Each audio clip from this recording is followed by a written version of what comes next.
As I explained to all of my students, there are two critical connections in golf. Your feet to the ground and your hands to the club. Now our hands are the only thing holding this implement here that we're going to hit the golf ball with.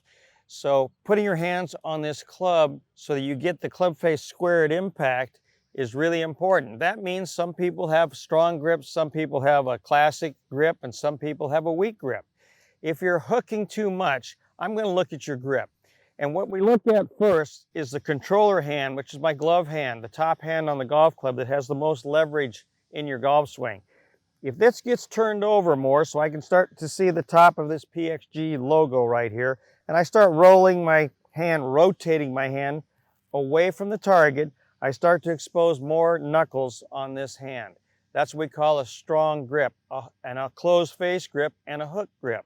So I can get this club in my hands with a very strong grip, my thumb's way on the back of the club, and combine that with a really strong right hand grip. Now from that position, most people are really going to be prone to hitting low hooks.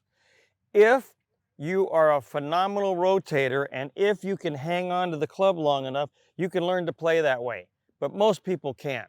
So the first thing I'm going to try and tell you to do is look at this top hand grip. It's so important.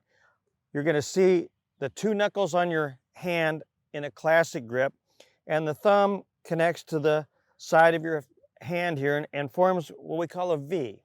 And that V should point about to my right ear over to my right shoulder. When I start to turn this guy over where it turns toward my right hip, that's getting really strong.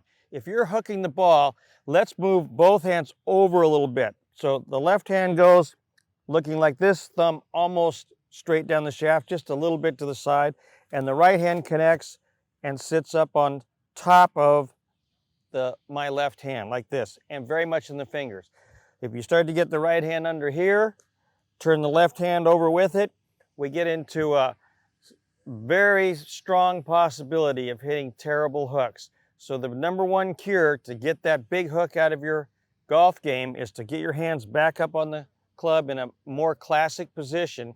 Turn this top hand more toward the target, and that will do miracles for your club face and to take that hook out of your golf swing.